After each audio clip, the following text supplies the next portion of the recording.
Hi, my name is Grace. The day I first stepped into the Harrow family estate, I thought I was walking toward a new beginning. Love, marriage, a future I'd dreamed of since I was a girl. Instead, I was handed an envelope. Nathan's mother, Margaret Harrow, met me at the grand doors with a smile so polished it made my stomach twist. I'd seen that kind of smile before, the kind that hides knives behind pearls. I just didn't expect it from someone who'd soon be family. "Welcome, Grace," she said, her voice honeyed and cold. "Let's have a quick word before the others arrive." I followed her down the gleaming marble hallway, my heels echoing louder than my thoughts. The house was enormous, all vaulted ceilings, oil paintings, and antique silence. I felt like I was trespassing in a museum, not visiting my fiancé's home. Margaret led me into a small sitting room. Though small in the Harrow world still meant chandeliers and velvet drapes. She didn't sit. Instead, she turned, handed me a thick envelope, and said flatly, "This is standard for our family. It protects the estate and future generations. Nathan understands. I assume you will too." I stared at the envelope. I knew what it was before I even opened it. A prenuptial agreement. My fingers tightened around the flap. I tried to keep my voice even. "Does Nathan know you're giving me this?" Her smile widened, and somehow it made her face colder. "Nathan trusts me to handle the details. He has enough on his plate." I wanted to ask, what details? What exactly is in this agreement? Why wasn't this discussed between the two of us? But I stayed quiet. I always had. Later that evening, Nathan found me alone on the patio, looking out over the perfectly trimmed hedges. He wrapped his arms around my waist like nothing had happened. "Mom mentioned she gave you the papers," he said casually. "It's nothing, Grace. Just formality. Sign it and we can get back to planning the fun stuff." He kissed my cheek and walked away before I could even answer. That night, in the guest bedroom, the envelope sat like a lead weight on the nightstand. The ceiling above me stretched high and unfamiliar. I didn't sleep. I kept hearing Margaret's voice. "Nathan trusts me." Morning light crept in through tall windows, brushing over the pale walls and crisp sheets. I still hadn't opened the envelope. It felt like opening it would make it real. Like once my name touched that paper, I'd no longer belong to myself. A soft knock came at the door. "Grace," my father's voice called. "You awake?" I let him in, and there he was. Richard Monroe, always calm, always present. He handed me a mug of tea, the steam curling up like comfort. I looked at the envelope, then back at him. "What would you do?" I asked. He didn't answer right away. He just sat beside me and said quietly, "I'd ask myself, what does this mean for your heart, not just your wallet?" My father never pushed. That was his strength. He let silence settle in like a friend, not a threat. Eventually, I nodded and said I'd think it over. He kissed my forehead like he used to when I was a child, then left me with the tea and my thoughts. When I finally broke the seal, the words inside were colder than the marble floors downstairs. It wasn't just about money, it was about control. Clause after clause, it painted a future where I'd always be asking permission, where nothing would ever truly be mine.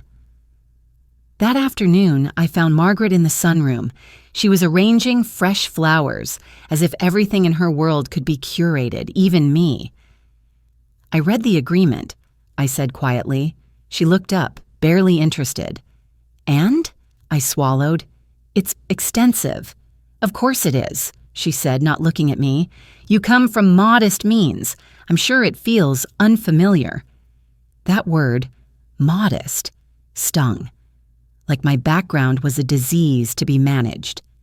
"Do you think I'm after his money?" I asked, my voice trembling slightly. She finally turned, her eyes sharp. "I think love is wonderful, Grace, but marriage is a contract, and contracts protect assets." I didn't know what to say to that. I'd been raised to believe marriage was about partnership, not ownership. That night, as the house quieted and footsteps faded down hallways, I sat by the tall window in my room, the city lights far in the distance. I held the envelope in one hand and my mother's locket in the other, the one thing I still wore from my old life. I thought about Nathan, how sweet he had been when we first met, how he made me laugh, how he once told me he wanted a life built on trust.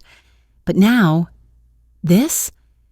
And then I thought about Margaret standing there like a queen handing down judgment, and I thought about myself, the girl who'd once dreamed of her wedding day as a moment of joy, not negotiation.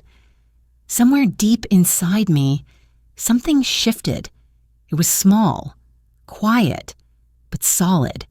A whisper of defiance, a seed of no more. I didn't know yet what I'd do next, but I knew this. If I was going to walk into that life, it would be on my own terms. Part 2, the wedding that didn't feel like mine. The morning of the wedding arrived with a hush that didn't feel sacred. It felt heavy. The Harrow estate was already buzzing by sunrise. Staff moved like shadows through the hallways. Chairs were being arranged in crisp white rows under the old oak trees. The tented reception area shimmered with polished crystal and manicured perfection. And I was in a room that looked like it had been pulled from a bridal magazine, wearing a gown I hadn't chosen, staring into a mirror that didn't recognize me. The ivory silk draped over my body whispered luxury, but it didn't feel like armor. It felt like a disguise. The only thing that belonged to me was the gold locket hanging just above my collarbone. My mother's, simple, strong, and full of quiet history. I'd clasped it around my neck as soon as I woke up. I needed something real.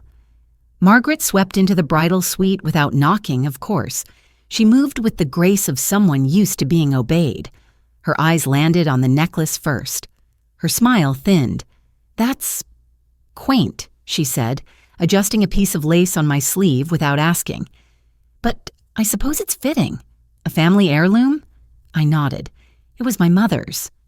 "Well," she murmured, "let's hope it brings you luck. You'll need it." She didn't wait for me to respond. She turned and left, her heels tapping out a rhythm of authority down the hall. I stood frozen for a moment, hands gripping the back of the vanity chair. My heart thudded. There was no warmth, no excitement, just the sense that I was about to step into something irreversible, something that didn't belong to me. Bridesmaids came and went with compliments that sounded rehearsed. "You look stunning," one said without even meeting my eyes. Another adjusted the veil like I was a mannequin. I smiled when I had to. I nodded when expected. But inside, I was a storm no one noticed. Then, through the window, I saw him. My father. Richard stood near the back of the garden, his suit simple, his posture calm. He wasn't mingling or sipping champagne. He was just watching. And when he saw me at the window, he gave the smallest nod. No words, no theatrics, just a quiet reminder. "I see you. I'm here." I pressed my palm over my locket, breathing in slowly. The music began outside, soft strings rising with ceremonial weight. A knock came at the door. A woman I didn't know peeked in. "It's time." Time for what, exactly? A marriage? Or a performance? I walked down the long hallway alone. The white veil floated behind me. The portraits of Harrow ancestors lined the walls, their eyes following me like judges in a courtroom. At the end of the corridor, 2 towering doors waited, and behind them, 100 eyes. As they opened, a hush swept the crowd. The sun spilled golden light across the aisle. Nathan stood at the altar, his face calm, his hands folded. He looked polished, not joyful, not in awe, just prepared. I took one slow step, then another. My fingers gripped my bouquet tightly. I didn't scan the crowd.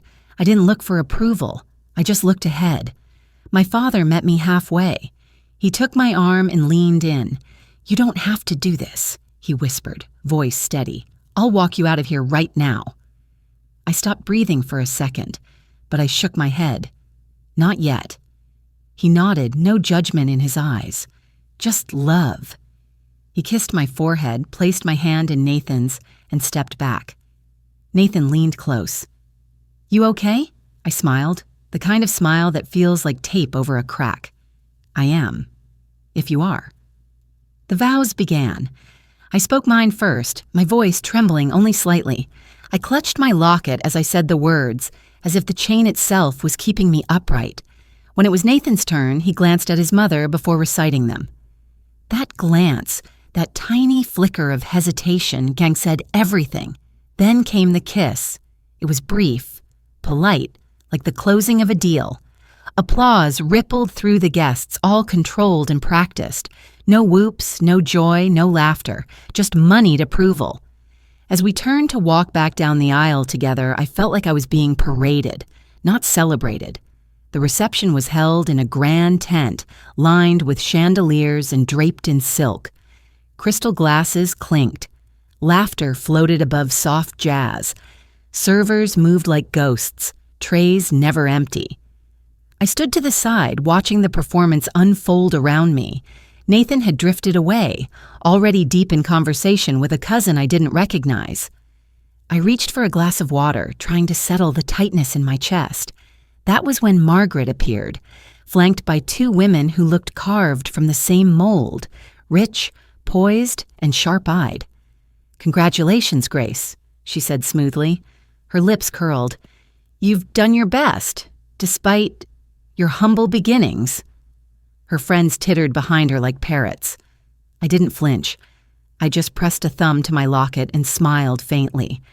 I wouldn't give her my pain, but then, like a shift in the wind, my father appeared. He stepped beside me, tall and composed. "Excuse me, ladies," he said calmly with a polite nod. "I'd like a moment with my daughter." Margaret's smile faltered for a split second before recovering. Dad led me away, one hand resting lightly on my back. "You don't have to impress anyone here," he murmured. "You're enough." That sentence nearly broke me, not because it was new, but because I hadn't heard it in so long. Across the room, Margaret laughed a little too loudly. Her eyes found mine again, and she tilted her glass in mock salute, smug and triumphant. But I didn't look away this time. I held my father's gaze instead. His next words would stay with me for the rest of my life. "That woman's pride," he said, "will be her undoing." That night, after all the guests had gone and the candles burned low, I sat alone in the bridal suite, still in my dress. The house was quiet, but not peaceful, just heavy, like it had swallowed too much truth. I looked at my reflection again. The gown still fit. The veil still shimmered. But the woman in the mirror wasn't a bride. She was a woman who had signed away more than her name. And somewhere deep inside her, a fire had started. It was small, it was quiet, but it was real, and it was growing. The Harrow townhouse in River Oaks was supposed to be our starter home. At least that's what Margaret called it. As if love and beginnings could be budgeted like investment properties.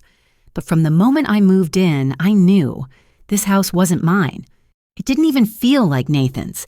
Every inch was designed, chosen, and positioned by Margaret. From the cold marble foyer to the curated art on the walls, all gifted from Mother's private collection. It was her domain in every way but name. I didn't complain at first. I lit candles, rearranged the furniture, tried to leave some fingerprint of myself in a house that didn't want to recognize me, but it was like decorating a hotel room, temporary and futile. One afternoon, I returned from the grocery store to find the front door unlocked. My heart dropped for a beat. I stepped in cautiously, only to hear the familiar click of heels echoing across the hardwood floors. And then I saw her, Margaret. She stood in the living room, gloved hands adjusting a vase on the mantel. "Oh," she said smoothly, without looking at me. "I thought you'd be out longer." "I didn't know you were coming," I replied, setting the groceries down. She turned with a faint smile. "Well, I thought I'd stop by. There's been some, let's say, irregularities in the household expenses. I brought updated files for the accountant." I narrowed my eyes. You walked in uninvited. She blinked, amused. It's my property, Grace. Nathan's name is on the deed, of course, but I financed the renovation.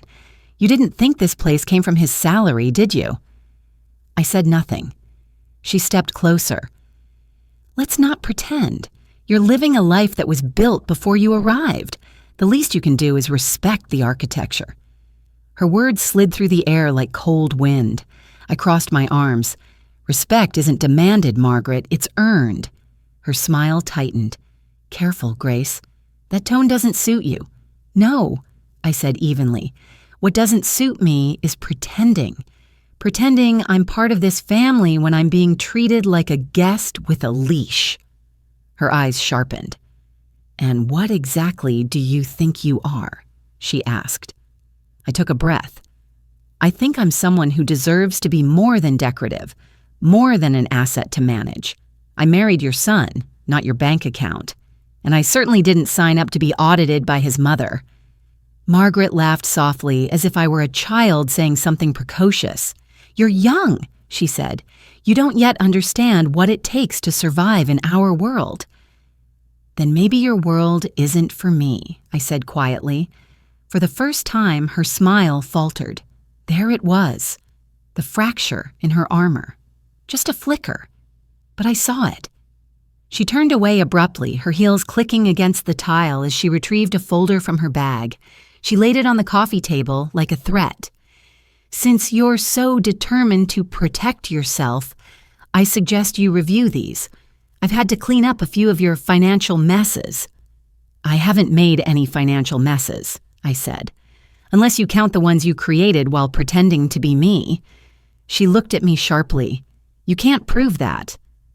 I don't have to, I replied. The bank is investigating. They've escalated the issue. If you forged my name, there'll be consequences. Her face shifted, just slightly, a tightness around her mouth, a calculation behind her eyes. You want a war, Grace? She said finally. Be careful what you wish for. You won't win. I stepped closer. I'm not looking for war. I'm looking for peace. But I won't find it by being silent. There was a long pause. She picked up her handbag, turned without another word, and walked toward the door. But just before she left, she looked back. Be smart, she said. You're not as powerful as you think. And then she was gone. That night, I told Nathan everything. I showed him the statements, the forged signature, the conversations with the bank. I told him about the confrontation, every word, while he sat in stunned silence on the edge of our bed. When I was done, he ran a hand through his hair and sighed. I can't believe she'd go that far. She did, I said, and you let her. He looked at me like I'd slapped him. That's not fair. What's not fair is being treated like an outsider in my own home. What's not fair is your silence every time she crosses a line. I didn't ask for this, he said, his voice rising. No, I said. You just accepted it. He stood, pacing the room. She's always been this way, controlling, assertive, but she means well. Control isn't love, Nathan. That stopped him cold. He looked at me, eyes tired. What do you want from me, Grace? I want you to choose, I said. Not between her and me, but between silence and truth, because I can't keep living in a house where I don't belong.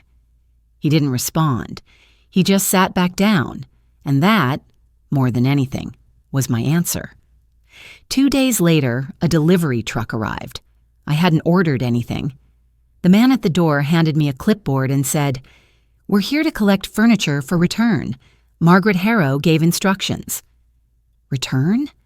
I followed them to the living room, where they began dismantling the custom armoire, the sofa, the framed artwork. All gifts from Margaret, all leaving without a word of discussion. Nathan came home to a half-empty living space. What happened? Ask your mother, I said. He stared at the bare wall for a long time, and then he sat down, not beside me, but on the arm of a chair that was still there, like he didn't know how to close the distance between us anymore. That night, I didn't sleep. I lay in the guest room again, staring at the ceiling, and I realized something. The house was never a home because I was never welcome in it. I was tolerated, decorated, controlled, but not loved, and certainly not respected. And somewhere inside that realization came clarity. This wasn't just about a mother-in-law. It was about me, what I allowed, what I excused, what I'd been too afraid to name, but not anymore. The next morning, I packed a suitcase. Not everything, just the essentials. Just what belonged to me. As I zipped it shut, I heard Nathan stir in the other room. He appeared in the doorway, rubbing his eyes. "Where are you going?" "To my father's," I said. "For how long?" I looked at him, really looked, until I remember who I am. He didn't argue, didn't reach for me, didn't offer to follow. He just stood there and let me go. Outside, the sun had just begun to rise, casting gold over the sidewalks. My father's car waited by the curb. He stepped out and opened the trunk. No questions, no commentary, just quiet strength. I got in, closed the door, and exhaled for what felt like the first time in months. As we pulled away, I looked back only once. The townhouse stood tall, beautiful, and empty, a cage built of marble and silence. And I was finally free of it. Part 5, the invitation. 2 weeks after I left, the invitation arrived. It was hand-delivered in a white envelope sealed with a gold crest. The Harrow family insignia, of course. Classic Margaret. I sat at my father's kitchen table, the envelope unopened in front of me, steam curling from a mug of chamomile tea. He raised an eyebrow from across the table. "You gonna open it, or should I get the scissors?" I gave a half smile and slid a butter knife under the seal. The card inside was thick, engraved, unnecessarily elegant. "You are cordially invited to a celebration of Harrow family legacy, an evening of gratitude, grace, and tradition. Saturday, 7 p.m., Harrow Estate. No RSVP. Because in Margaret's world, you didn't say yes, you obeyed." I placed the card back on the table and took a breath. "She wants something," I said. "She always does," my father replied. "Question is, what do you want?" I looked at him. "I want her to know I'm not afraid of her anymore." He leaned back in his chair. "Then go." "But don't go as a guest." I tilted my head. "Then as what?" "As the woman she tried to erase and couldn't." The night of the event, I dressed slowly. Not in something fancy or flashy, no designer label, just a navy blue dress my mother once wore to a teacher's retirement dinner. Simple, elegant, and real. I paired it with my locket, always. I looked in the mirror and saw someone new, not polished, not perfect, but grounded. I arrived at the estate alone. No driver, no fanfare, just me, walking up the grand staircase I had once climbed with shaking hands on the night of my engagement dinner. That girl was gone. Inside, the main hall sparkled with candlelight and crystal. The Harrow elite mingled in tailored tuxedos and silk gowns. A string quartet played something gentle and forgettable. Margaret spotted me instantly. Her smile was all performance. "Grace," she said, approaching, "I wasn't sure you'd come." I smiled back. "You invited me, didn't you?" "I did," she replied, sipping from her flute of champagne. "We're still family, after all." I glanced around. "That depends who you ask." Her eyes flickered. "Let's not cause a scene." "Why would I said, voice calm. "I'm just here to observe." She didn't reply, just tilted her glass and melted into the crowd. But I felt it. Tension. Her plan unfolding. Something was coming. About an hour in, I found myself near the center of the ballroom, sipping water when Margaret tapped a spoon against her glass. The music faded. Guests quieted. All eyes turned. She stood under the chandelier, her voice perfectly modulated. "I want to thank you all for coming," she began. "Tonight we celebrate legacy, the kind that must be protected, cultivated, passed down." Her eyes swept the crowd. and landed on me. As many of you know, our family has faced challenges recently, unfortunate misunderstandings, but the Harrow name endures because we know who we are, and we don't let outsiders define us. The word outsiders hit the air like poison. I felt the heat crawl up my neck. She wasn't subtle. Gasps whispered like wind through the room. Some guests shifted awkwardly. Others looked at me directly. Margaret wasn't finished. I believe in redemption, she continued, even for those who've forgotten their place. That did it. I stepped forward. I think I've heard enough, I said, loud enough for the room to hear. A hush fell. Margaret blinked, surprised but composed. Grace, this isn't the time. On the contrary, I said. It's the perfect time. I moved to stand beside her, not beneath her. You speak of legacy, I said. Let's talk about what you've built. Eyes locked on me. Margaret's lips parted, but I didn't stop. You forged my name on bank documents. You accessed private accounts. You manipulated my husband. And when I stepped away from your control, you tried to erase me. Gasps. Margaret's eyes narrowed. That's quite an accusation. I have proof, I said, holding up a small flash drive. Scans, signatures, bank logs, and a recorded phone call with your accountant. Silence stretched like glass. Someone from the crowd, I think it was one of Nathan's uncles, muttered, "Good Lord." I turned to the guests. Some of you believed her. Some of you stayed silent, but silence is complicity, and I won't be silent anymore. Then I turned back to Margaret. You tried to use this night to shame me, but I'm not ashamed. I'm not afraid, and I'm certainly not leaving. Margaret's face froze in something between rage and disbelief. Before she could speak, another voice rang out. Grace. I turned. Nathan stood near the edge of the room. His tie was loose, his eyes tired. I didn't know she'd do this, he said. I didn't know any of it. Until this week. He stepped forward slowly. I found the documents. I confronted her. I left. His eyes met mine. I should have stood by you sooner. I didn't speak. There was nothing to say. Not here. Not yet. Nathan turned to his mother. I love you, he said to her, but I won't be your soldier anymore. Then he turned and walked toward the door, and out. The room broke into murmurs. No one clapped. No one moved. Margaret looked like someone had knocked the air from her. I didn't need to stay. I turned, walked past the champagne, the violins, the legacy, and out into the cool night. Outside, the wind felt different, freeing. My father's car was already waiting. He stepped out when he saw me, just like before. But this time, when I reached him, I laughed. What's so funny? He asked. I didn't cause a scene, I said. She did. He smiled.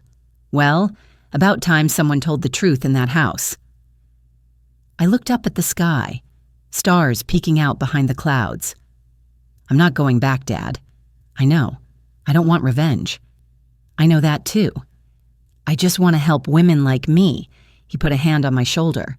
Then do it. I nodded. And in that moment, I knew the night didn't end in that ballroom.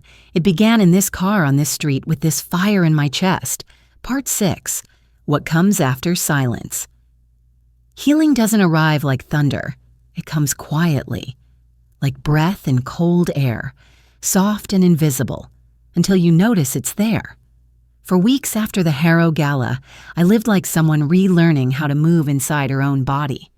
My father's house, though small and simple, wrapped itself around me like a blanket I hadn't realized I needed. I began waking up without a knot in my chest. That was new. I started taking morning walks around the lake near his home. No earbuds, no phone. Just the sound of water slapping the shore and ducks quarreling in reeds. I'd walk until my thoughts settled into something gentle. It felt like taking inventory of myself, piece by piece. One morning, as I passed an old bench, I saw a woman sitting there, maybe mid-50s. Her eyes were swollen, but her spine was straight. She looked like someone holding a storm with dignity. I smiled. She smiled back. We didn't speak, but I thought about her all day. I thought about how many women I'd seen like that. In waiting rooms, at checkout counters, walking alone with that same quiet ache. Women who had endured, who had bent but not broken. Women like my mother. Women like me. That afternoon, I sat down with my laptop and opened a blank page. At the top, I typed 4 words: The Quiet Foundation. The name came to me without hesitation. It wasn't about being loud or confrontational. It was about giving voice to those who had been quieted, not by choice, but by force, fear, or tradition. I began sketching out ideas: a resource center, financial literacy workshops, a hotline for legal support, stories of women who had escaped control, coercion, and financial abuse, because that's what it was, even if we dressed it up in wealth and manners. The more I wrote, the more I remembered who I was before Margaret, before the Harrow name swallowed mine. I was Grace Monroe, daughter of a school teacher and a man who fixed engines and hearts with equal patience. I wasn't built for luxury. I was built for purpose. The first donor was my father. He handed me a check, slid it across the table like he was giving me a map. "I've been saving this for retirement," he said. "But helping women find their voice? That sounds like a good way to spend it." The second donor was anonymous, but I knew who it was. Inside the envelope was a single note in Nathan's handwriting: "You deserved better." I'm learning how to be better. I hope this helps someone find what I didn't give you. I didn't cry. I simply placed the check in the file labeled Foundation, Seed Fund, and whispered, "Thank you." In the months that followed, the Quiet Foundation took form. We rented a small office space in Midtown, a sunlit second floor above a bakery. The walls smelled like yeast and vanilla. Volunteers came. Survivors came. Donations arrived in slow, beautiful waves. One woman brought coffee and ended up designing our logo. Another sat in the waiting room for 3 hours before whispering, "My husband tracks every dollar I spend. I need help." We helped, not because we had all the answers, but because we listened and believed them. We partnered with a local bank to create confidential savings accounts. We held weekend workshops on understanding prenuptial agreements.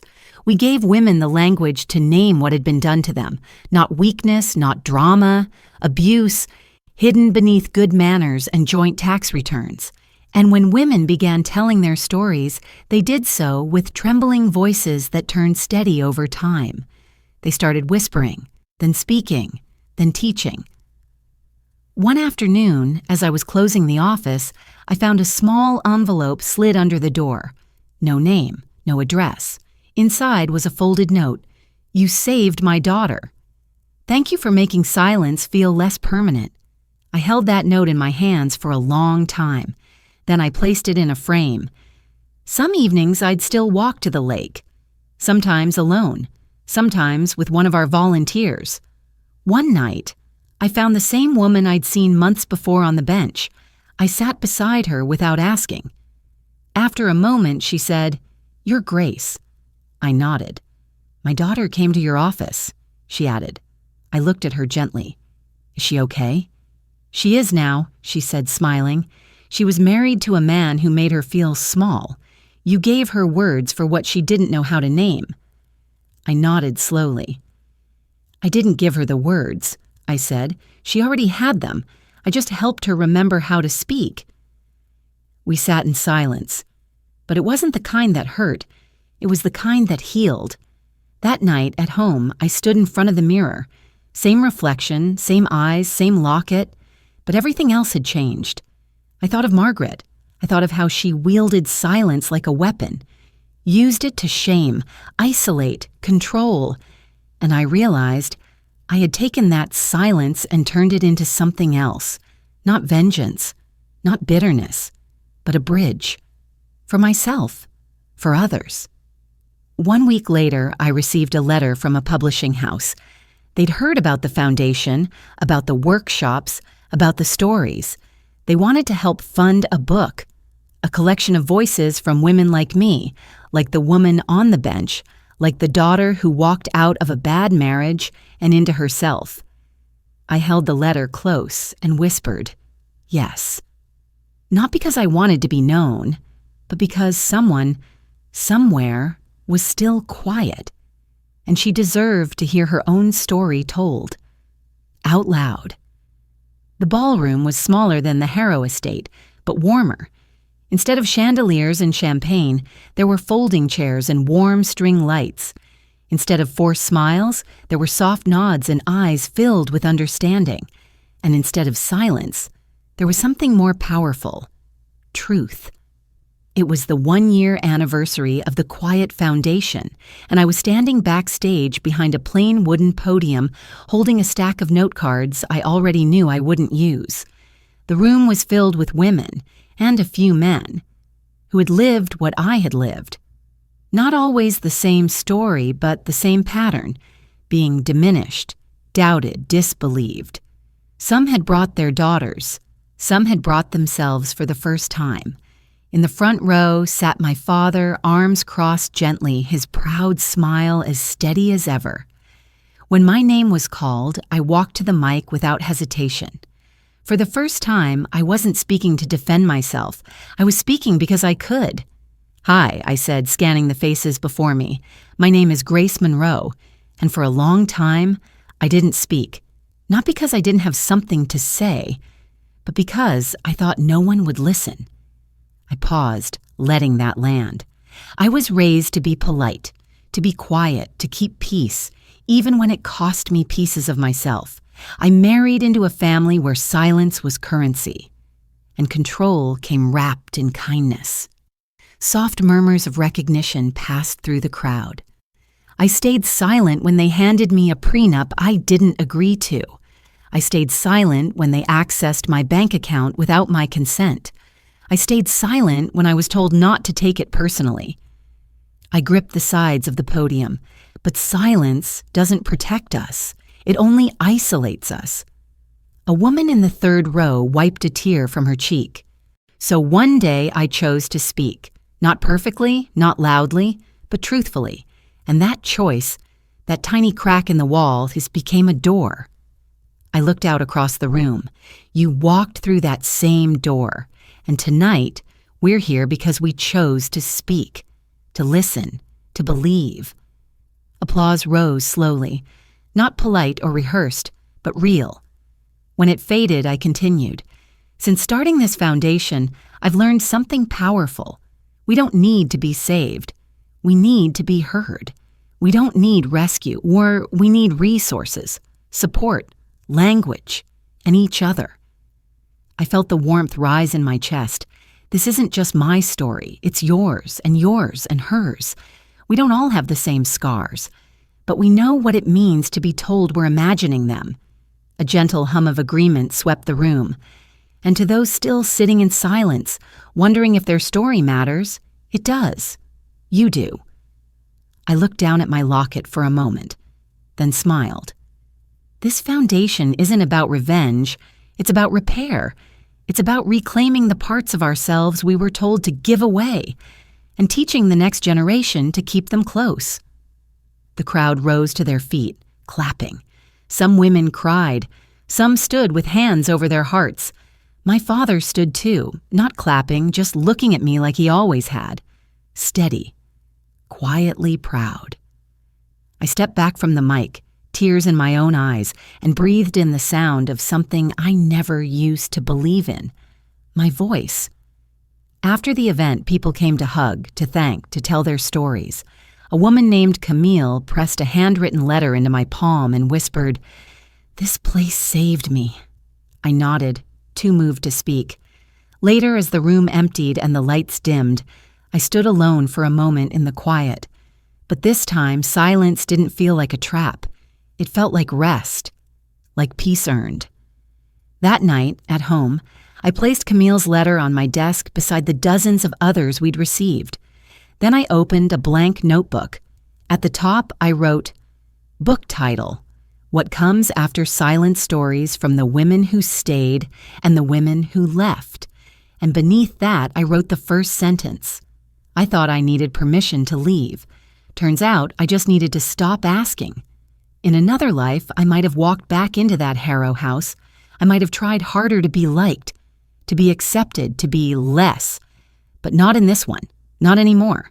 In this life, I walked forward, in my own name, with my own voice, and I never looked back.